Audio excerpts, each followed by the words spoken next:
오늘도 주의 전에 올라오신 여러분을 주님의 이름으로 환영하고 축복을 드립니다.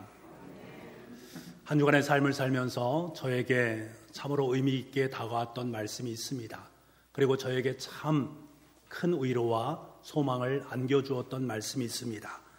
출애굽기 13장 21절 말씀인데요. 여호와께서 그들 앞에서 가시며 낮에는 구름 기둥으로 그들의 길을 인도하시고 밤에는 불 기둥을 그들에게 비추사 낮이나 밤이나 진행하게 하시니 라는 말씀입니다. 하나님께서 이스라엘 백성들을 광야에서 낮에는 구름 기둥으로 밤에는 불 기둥으로 인도하셨고 보호하셨다라는 말씀입니다. 밤낮으로 우리에게 관심을 가지고 계신 하나님의 모습을 이처럼 사실적으로 묘사한 부분이 있을까 하는 생각을 갖습니다. 그러면서 한편으로는 이 말씀을 보면서 참으로 하나님 앞에 부끄러운 마음이 들었습니다. 왜 그런가 하면 이스라엘 백성들은 하나님께서 이들을 이처럼 보호하시고 인도해 주셨습니다만 정작 그들은 400년 동안 고센 땅에 살면서 이집트의 고센 땅의 삶을 살면서 하나님을 망각하고 살았기 때문입니다. 하나님을 까마득히 잊고 있다가 애굽으로부터 억압과 폭정에 시달리다 보니까 그 시간이 무려 400년 드디어 하나님을 찾게 됩니다. 하나님 앞에 간절히 부르짖으면서 우리를 살려달라고 말을 하게 됩니다. 그런데 하나님께서는 이 부르심의 기도에 즉각적으로 응답해 주십니다. 모세를 그들에게 보내주시고 또 출애굽할 수 있는 상황을 만들어 주셨습니다. 그러면서 광야 땅에서 우리의 인생이 더울까 봐 구름 기둥으로 낮에 우리를 보호하시고 밤에는 추울까 봐 불 기둥으로 따스하게 만들어 주셨습니다. 이분이 바로 이스라엘 백성의 하나님 아버지셨습니다. 이스라엘 백성들이 잘나서 이런 것일까? 그들이 훌륭했기 때문에 이런 것일까? 그렇지 않습니다. 그들은 하나님을 몰라라 하면서 하나님을 배신하며 살았던 인생들, 탕화와도 같은 인생이었습니다. 그럼에도 불구하고 하나님께서 이것을 귀찮게 여기셨을까? 아닙니다. 전혀 그렇지 않습니다. 전혀 하나님은 인간의 그러한 모습을 개의치 않으셨습니다. 왜요? 하나님의 아들과 딸이었기 때문에 그렇습니다. 이스라엘 백성들은 이것을 친히 경험했습니다. 구름 기둥과 불 기둥으로 하나님께서 날마다 친히 자신들을 보호하시는 그 모습을 지금 현장에서 그들은 똑똑히 생생하게 보았단 말입니다. 시편 23편 1절과 2절 말씀을 보면서도 또 한 주간의 소망과 위로가 되었습니다. 여호와는 나의 목자시니 내게 부족함이 없으리로다. 그가 나를 푸른 풀밭에 누이시며 쉴 만한 물가로 인도하시는도다. 이 말씀이 저에게 큰 위로가 되었습니다. 저는 이렇게 고백하는 다윗의 표현이 너무나도 귀하고 복되다라는 생각을 갖게 됩니다. 부족함이 없으리로다. 여러분, 우리의 인생을 살면서 우리는 얼마나 많은 부족함을 느끼면서 살아갑니까? 그 부족한 것을 메꾸기 위해서 얼마나 부더니도 애쓰고 수고하는 삶을 살아갑니까? 힘 있는 사람을 찾아가서 그에게 손을 붙잡으려 하고 좋은 스승을 찾아가서 귀한 조언을 듣기를 원하고 물주를 찾아가서 자신의 사정을 이야기해서 그 어려움을 극복하고자 하는 마음이 우리 가운데 있습니다. 하지만 그것이 쉽지 않습니다. 아니, 완벽하지 못합니다. 인간을 바라보고 환경을 바라보면서 삶을 살면 여기서 문제가 발생하고 저기서도 문제가 발생하게 되어 있습니다. 우리 인생의 문제는 늘 한계성에 부닥치게 되어 있습니다. 양은 눕지를 않는다라고 합니다. 왜 그런가? 너무나 연약하기 때문에 그렇습니다. 강한 짐승이 와서 자신을 잡아먹을 것을 염려해서 늘 서 있다라고 합니다. 움크리고 있다가 바스락 소리만 나면 그냥 내달리는 것입니다. 이것이 바로 양의 습성입니다. 다윗은 목동이었기 때문에 양의 습성을 너무나 잘 알고 있습니다. 그럼에도 불구하고 그는 뭐라고 고백하고 있습니까? 푸른 풀밭에 누이시며 라고 고백하고 있습니다. 양 같은 자신의 존재가 푸른 풀밭에 누이며 푹 쉼을 들이고 있다라고 고백하고 있는 그의 모습을 보게 됩니다. 사람들은 말합니다. 야, 너 지금 누워있을 때가 아니야. 지금 이러다간 죽게 되어 있어. 너 가만히 있으면 죽을 수밖에 없어. 지금 빨리 달려가야 되지 않겠어? 더 좋은 사람을 찾아서 더 좋은 대안을 만들기 위해서 부단히도 뛰어가야 되지 않겠어? 라고 우리에게 말을 합니다만 다윗은 고백합니다. 천하태평으로 누워있으면서 고백합니다. 여호와는 나의 목자시니 내게 부족함이 없으리로다. 난 부족함이 없습니다. 그는 고백합니다. 여기에서만 이런 고백을 하는 것인가? 아닙니다. 다윗의 시편을 보게 되면 곳곳에 이러한 고백들이 많이 등장합니다.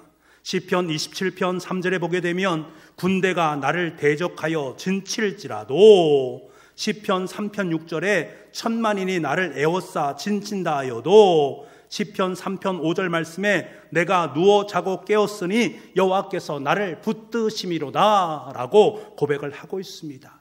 천만이 넘는 군대가 다윗을 죽이기 위해서 그에게 찾아오고 있습니다. 칼과 창을 들고 그를 죽이려고 하고 있는 상황 속에 놓여 있습니다. 잠잘 수 있겠습니까? 아니요. 걱정, 근심, 염려 때문에 잠을 잘 수 없는 상황 속에 있습니다만 다윗은 고백합니다. 아주 간단하게 고백합니다. 여호와께서 나를 붙드심이로다.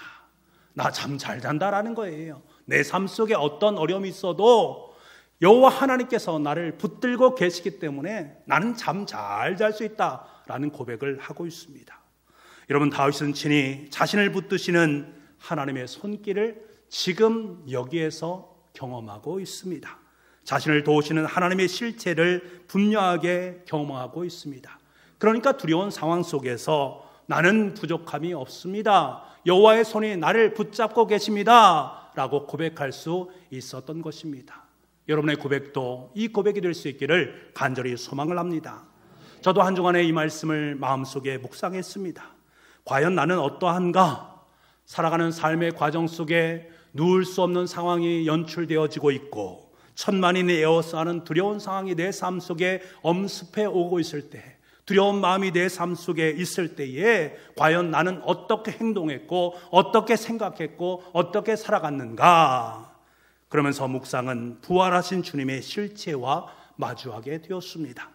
부활하신 예수님을 생생하게 경험한다라고 고백하고 있으면서, 아니 그 주님께서 지금도 여전히 나와 함께 계시다라고 마음속으로 고백하고 있으면서도 여전히 마음속에는 두려움이 엄습되고 있는 이 모습, 왜 다윗처럼 당당하게 여호와 하나님 앞에 나는 부족함이 없습니다, 여호와께서 나를 붙드십니다, 나 두려움 없습니다, 걱정 없습니다 라고 당당하게 말하지 못할까?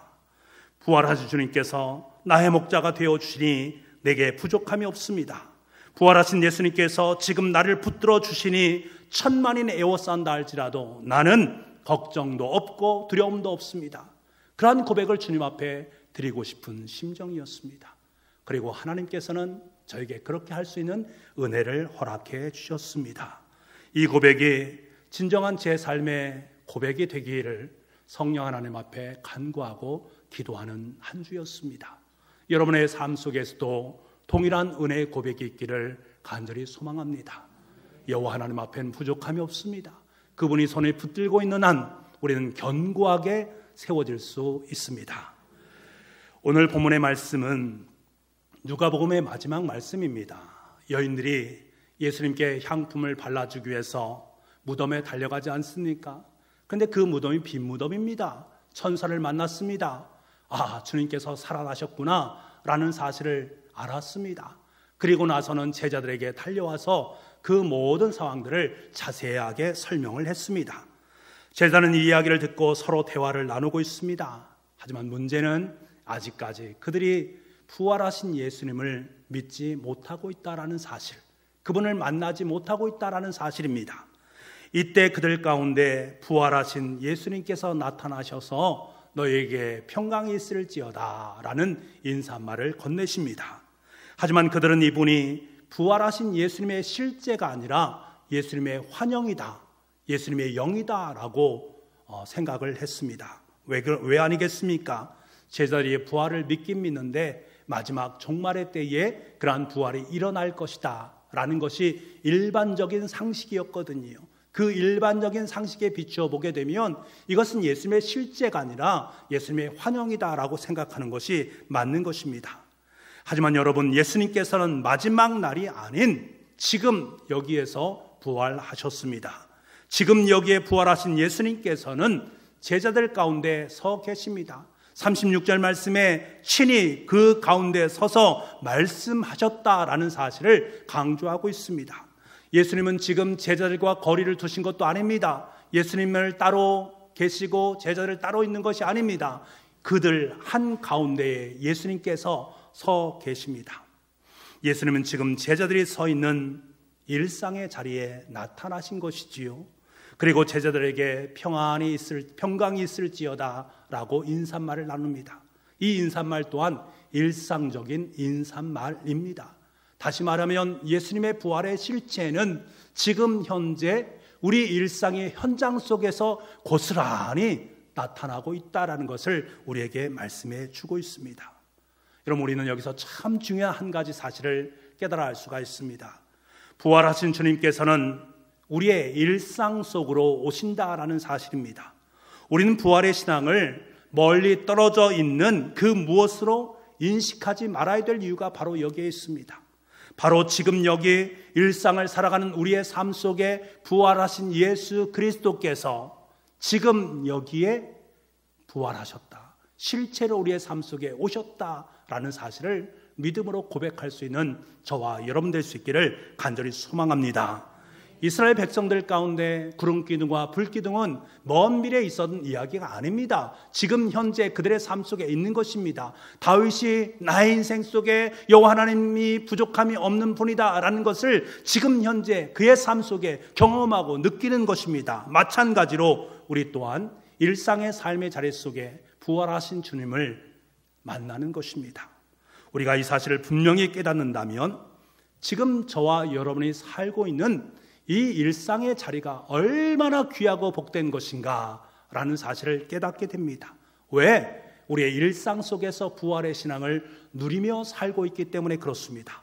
먹고 마시고 시집가고 장가가는 일들 속에 부활의 신앙이 담겨 있다라는 그 사실을 우리가 깨닫게 되는 것입니다. 내가 하루하루 살아가는 모든 삶의 자리 속에 있는 것들 하나하나가 바로 부활의 신앙의 결과물들이다 라는 사실을 깨닫게 되면 우리는 감사할 수 있고요, 우리는 찬송할 수 있는 것입니다. 현재 내가 살아가는 일상이 가치 있는 것은 그 속에 부활하신 주님께서 함께 하시기 때문입니다. 부활하신 주님께서 평강이 너에게 있을지어다, 내 삶 속에 샬롬의 평강을 허락해 주시기 때문에 그렇습니다. 그 삶을 지금 내가 누리고 있는 것입니다. 그것에 대해서 우리는 감사하고 찬양할 수 있습니다.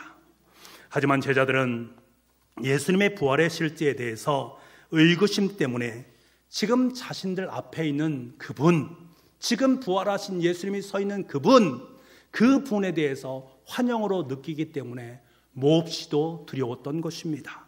지금 그들에게 인사하고 있는 예수님을 눈으로 보고 예수님의 음성을 듣고 있음에도 불구하고 그들은 오해를 하고 있고 불신 속에 두려워하고 있는 그들의 모습을 보게 됩니다.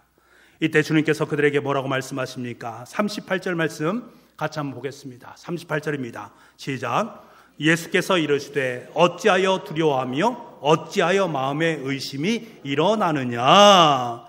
이런 부활하신 예수님의 제자로 오늘을 살아가는 우리들에게 참으로 설명하기 어려운 두려움들이 공존하고 있습니다. 세속화된 세상 속에서 벌어지고 있는 사건 사고에 대한 두려움, 요즘은 특히 마약의 일상이 되고 있는 상황 속에서 느끼는 그러한 두려움, 국가의 미래에 대한 두려움도 있고 북한의 핵 공격에 대한 두려움, 경제적인 두려움, 건강 상실에 대한 두려움, 자녀들에 대한 두려움이 사뭇 우리의 삶 속에 놓여 있단 말입니다. 말로 표현하기 어려운 이런 두려운 마음을 끌어안고 하루하루를 살아갈 수밖에 없는 실존적인 두려움이 우리의 삶 속에 있습니다. 이러한 두려움 가운데 있는 우리에게 부활하신 주님께서 찾아오셔서 너희에게 평강이 있을지어다 샬롬을 선포하십니다. 그럼에도 불구하고 현실적인 두려움으로 말미암아 선포된 샬롬 앞에 또한 우리는 의구심을 갖게 됩니다. 진짜 평화할까? 진짜 평강이 넘치는 것인가 하는 마음을 우리 속에 갖게 되는 것입니다. 주님은 이러한 연약한 우리를 잘 알고 계십니다. 아무리 주님께서 나타나셔서 말씀해 주어도 그들의 마음속에 여전히 의구심을 갖고 있고 주님에 대한 오해를 하고 있고 그 샬롬에 대해서 진짠가 가짠가 하는 마음을 갖고 있는 것이 우리의 모습입니다. 이 사실을 잘 알고 있는 주님께서는 우리에게 다시금 확신을 주기를 원하셨습니다. 그래서 두 가지 행동을 취하시는 모습을 보게 됩니다. 하나는 손과 발을 만져보게 하십니다. 39절 말씀입니다. 같이 한번 읽어봅시다. 시작. 내 손과 발을 보고 나인 줄 알라. 또 나를 만져보라. 영은 살과 뼈가 없으되 너희 보는 바와 같이 나는 있느니라. 손과 발이 무엇입니까? 예수님께서 십자가상에 못 박혀 돌아가신 그 못 박힘의 상은 그 증거가 아니겠습니까? 그 증거를 만져보라라는 것입니다. 손과 발을 만져보고 내 몸을 만져보란 얘기입니다. 왜 그런가? 예수님은 영으로 부활하신 것이 아니라 뼈와 육체가 있는 살로 있는 이 땅에 오신 실제 하는 분이다라는 사실을 그들에게 일깨워 주기 위함입니다. 만져보면서 믿으라는 것입니다. 육신으로 오신 예수 그리스도를 믿음으로 고백하라는 것입니다. 이 사실이 너무나도 중요합니다. 또 다른 하나의 확증, 여전히 믿지 못하는 제자들에게 오셔서 제자들과 함께 식사를 나누십니다. 42절과 43절 말씀입니다. 우리 이 말씀도 함께 읽어보겠습니다. 시작. 구운 생선 한 토막을 드리니 받으사 그 앞에서 잡수시더라. 예수님은 제자들로부터 구운 생선을 받으셨습니다. 그리고 생선의 가시를 바르시고는 입에 넣으시고는 씹으시는 모습을 보게 됩니다. 이러면 이러한 모습들을 제자들이 옆에서 바라보고 있으면 과연 어떤 생각을 했겠습니까? 이제 더 이상 예수님은 자신이 부활했다라는 사실을 주장할 필요가 없습니다. 이제 제자들의 눈에 예수님은 완전한 사람이기 때문에 그렇습니다. 생생하게 살아서 육신의 몸으로 이 땅에 오셔서 지금 내 곁에 함께하고 계신 그분을 직접 눈으로 생생하게 지금 현장에서 보고 있기 때문에 그렇습니다. 믿지 않을 수가 없는 것입니다. 믿지 않을 수 없습니다. 더 이상 육신으로 오신 그분, 나와 함께 식사를 나누시고 있는 그분, 부활하신 예수님임을 확인하게 믿을 수밖에 없습니다. 예수는 역사라는 책을 쓴 리 스트로벨이라는 분이 있는데 이분은 원래 회의론자였습니다. 무신론자였습니다. 하나님에 대한 부분을 부정했던 사람이었습니다. 그런데 그가 어느 날 아내와 딸 앨리슨과 함께 식당에 가게 되는데 그 딸이 사탕을 먹다가 그만 목에 걸렸습니다. 그런데 그때 마침 그 옆에 간호사였던 엘피라는 여인이 있어서 응급치료를 받게 되어서 구사일생하게 됩니다. 이때 그 간호사가 한 말, 간호사가 뭐라고 말하냐면 내가 이 식당에 온 것은 하나님의 이끄심이었습니다. 그리고 이 아이를 산 것은 하나님의 뜻이었습니다. 라는 그 말입니다. 이 말이 너무나 감동적이고 감격적으로 다가옵니다. 그래서 리 스트로벨의 아내 되시는 분은 감동을 받고는 그 다음 주부터 그 간호사가 다니고 있는 교회에 함께 출석을 하게 됩니다. 그리고 열심히 신앙생활을 하게 됩니다. 그런데 이 리 스트로벨 이분은 딸이 살아난 것은 정말 감사한 일이지만 이것은 주님의 뜻이 아니라 우연으로 이루어진 일이다 라고 여겼습니다. 아내가 교회에 너무 심취한 것도 걱정이 되었습니다. 그래서 그가 결심한 것이 있습니다. 무엇을 결심했는가 하면 그는 기자 생활을 했기 때문에 기자의 근성으로 예수의 허구성을 파헤치자, 예수님이 역사적인 예수가 아니라는 것을 파헤치자라고 결심을 하고서는 예수님에 대해서 연구를 하기 시작합니다. 우선 예수가 과연 역사적 실존 인물인가를 알아보기 위해서 역사의 예수님의 역사적 예수의 연구에 최고의 권위자들을 찾아다닙니다. 그들로부터 예수에 대한 이야기를 듣게 됩니다. 그것을 하나하나 청취하면서 역사적인 예수님께서 부활하셨다라는 것을 믿지 않을래야 믿지 않을 수가 없게 되었습니다. 그래서 그것을 받아들이게 됩니다. 그리고 예수님을 영접하게 되고 예수님 앞에 회심하는 사건이 벌어지게 됩니다. 그래서 그는 그것에 대해서 너무나 큰 감격이 있어서 그가 책을 쓰게 됩니다. 예수는 역사다라는 책입니다. 그래서 이 책이 세계적인 베스트셀러가 되어지고 영화로도 제작이 되어졌습니다. 그 외에 리 스트로벨은 목사님이 되셔서 우리 시대에 하나님이 쓰시는 강력한 부활의 증인으로서의 삶을 살게 됩니다. 여러분, 리 스트로벨 목사님은 부활하신 예수님의 실제를 경험했습니다. 부활하신 예수님이 역사적 실존 인물이다라는 사실을 깨닫자 그는 납작 무릎을 꿇고 엎드릴 수밖에 없었습니다. 예수님에 대한 모든 의심은 사라졌습니다. 그리고 그의 삶은 완전히 바뀌게 되어집니다.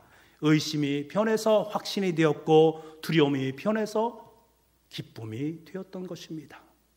여러분, 예수님은 제자들과 대화하셨고 만져보게 하셨고 함께 식사를 나누셨습니다. 이를 통해서 예수님은 죽음 가운데서 부활하신 실제임을 그들에게 똑똑하게 보여주셨습니다. 그러면서 말씀하는 거예요. 내가 부활하신 내가 지금 너희와 함께하고 있는데 무엇이 두려우냐? 무엇에 대한 의문심을 갖고 있느냐? 두려움과 의심을 다 떨쳐버려라 라고 말씀을 하고 계신 것입니다.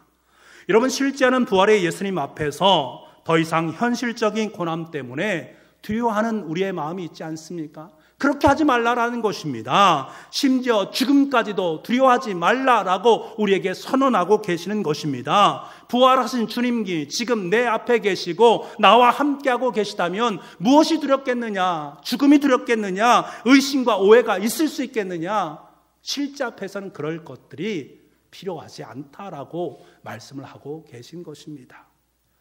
그리고 예수님은 제자들에게 말씀을 가르쳐 주십니다. 구약 성경 전체에 숨겨져 있는 하나님 나라의 비밀을 고스란히 다 밝히십니다. 창세기부터 말라기까지 구약 성경 전체가 포괄적으로 바로 부활한 나에 대해서 이야기를 하고 있다는 것을 일깨워 주십니다. 성경이 단순히 문자가 아니라 예수 그리스도에 대한 증언임을 확인시켜 주십니다. 그때 어떤 일이 벌어집니까? 45절 말씀해 보니까 이에 그들의 마음을 열어 성경을 깨닫게 하시고, 그들의 마음을 활짝 열어서 성경을 깨닫게 하셨다. 성경이 증언한 예수님의 부활 사건을 확인하게 믿음으로 고백할 수 있도록 만들어 주셨다. 성경이 이제 구약시대에 하나님이 그 시대 가운데 계시하셨던 단편적인 성경 구절 한 구절 한 구절이 아니라 부활하신 예수님을 예표하는 계시의 말씀들이 전부 다 수록된 것이 바로 구약 성경의 말씀이다 라는 사실을 깨닫게 했던 것입니다. 그러면서 지금 구약의 전체가 되신 그분이 살아서 그들 곁에 지금 함께 서 있다라는 것입니다. 그런 염려하지 말고 걱정하지 말고 두려워하지 말라라고 말씀을 하고 계신 것입니다. 여러분, 제자들은 십자가에 달리신 예수님의 손과 발을 직접 만져보았습니다. 부활하신 주님과 함께 식사를 했습니다. 그리고 사망 권세를 깨뜨리시고 부활하신 그분께서 친히 구약의 모든 것들을 풀어 해석해 주셨습니다. 더 이상 예수님의 말씀은 허공을 치는 공기의 진동이 아니라 심령 속에 역사하는 능력의 말씀으로 제자들의 인생을 완전히 바꾸어 놓게 되어집니다. 이제 제자들은 더 이상 두려움과 의심 가운데 사로잡혀 있지 않습니다. 이제 기쁨으로 찬송하고 기쁨으로 주님의 사명을 감당하는 주님의 일꾼으로 세워지는 그들의 모습을 보게 됩니다. 우리 52절과 53절 말씀은 같이 한번 보기를 원합니다. 52절 53절입니다. 시작. 그들에게 경배하고 큰 기쁨으로 예루살렘에 돌아가 늘 성전에서 하나님을 찬송하니라. 아멘. 예수님께서는 마지막으로 제자들에게 축복하시고 제자들이 보는 가운데서 하늘로 올려가십니다. 그리고 난 후에 제자들은 예루살렘에 돌아와서 늘 찬송하게 됩니다. 여러분, 중요한 것은 주님의 부활을 경험한 이후의 삶입니다. 부활하신 주님을 경험했다면 그 이후에 우리의 삶이 어떠해야 되는가 하는 것을 우리에게 성경은 말씀해 주고 있습니다. 누가복음의 마지막 대미를 장식하는 52절과 53절 말씀은 부활 이후의 삶을 살아가는 우리들에게 한 가지 책임이 있다라는 것을 일깨워 줍니다. 너에게 책임이 있다라는 거예요. 그 책임이 무엇입니까? 바로 경배와 찬양입니다. 다시 말하면 예배자의 삶을 말하는 것입니다.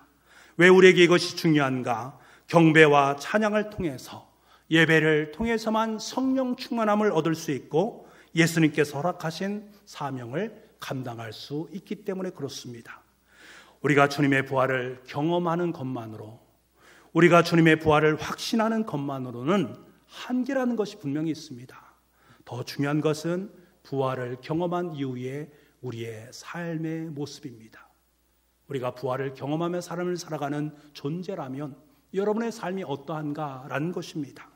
신실하신 예배자로 세워지는 것이 주님께서 우리에게 원하시는 것입니다. 부활하신 주님을 경배하고 찬양하는 삶을 살아가는 것이 너무나도 중요합니다. 예배를 통해서 우리는 주님의 부활을 경축할 수 있고, 예배를 통해서 주님의 복을 누릴 수 있고, 예배를 통해 부활의 주님의 참된 증인으로서의 삶을 살아갈 수 있습니다. 성령 하나님께서 그렇게 우리를 인도하시고 이끌어 가십니다. 그래서 예배는 부활하신 주님을 경험하고 믿음으로 고백한 사람들에게 있어서 가장 기본 중에 기본이 바로 예배다라는 거예요. 그래서 우리는 예배에 신실한 주님의 자녀로 아름답게 세워져야 됩니다. 사랑하는 성도 여러분, 제자들은 바뀌었습니다. 그들은 베다니 앞에서 예수님의 승천을 보고 기쁨으로 돌아와 찬송하며 부활하신 예수님을 섬기는 신실한 예배자로 세워졌습니다. 그곳에서 은혜를 받고 세상으로 나아가 부활의 증인의 삶을 살았습니다. 여러분, 잊지 마시기 바랍니다. 예배를 통해 예수님의 못 박힌 손과 발을 만지고 내가 죄인임을 고백하게 되는 것입니다. 예배를 통해 성경을 깨닫게 되어지고 하나님의 음성을 들을 수 있는 성령의 역사가 우리 가운데 임하게 되어 있습니다. 예배를 통해 강력한 성령의 능력을 받고 성령의 사람으로 부활의 증인으로 세워지는 것입니다. 그러므로 여러분, 예배를 사모하시기 바랍니다. 예배를 회복하시기 바랍니다. 예배를 통해 사명을 다시금 회복하시고 하늘의 축복을 누리는 부활의 참된 증인으로 이 땅의 삶을 살아가는 저와 여러분 되기를 간절히 소망합니다. 기도하겠습니다. 예배를 통해 예수님의 못 박힌 손과 발을 만지기를 원합니다. 예배를 통해 내가 죄인임을 고백하기를 원합니다. 예배를 통해 하나님의 음성을 듣기를 원합니다. 예배를 통해 성령의 강력한 능력을 경험하기를 원합니다. 예배를 통해 성령의 사람으로 부활하신 주님의 참된 증거자가 될 수 있는 우리 모두가 될 수 있도록 주님 역사하여 주옵소서. 모든 말씀을 예수님의 이름으로 기도하옵나이다. 아멘.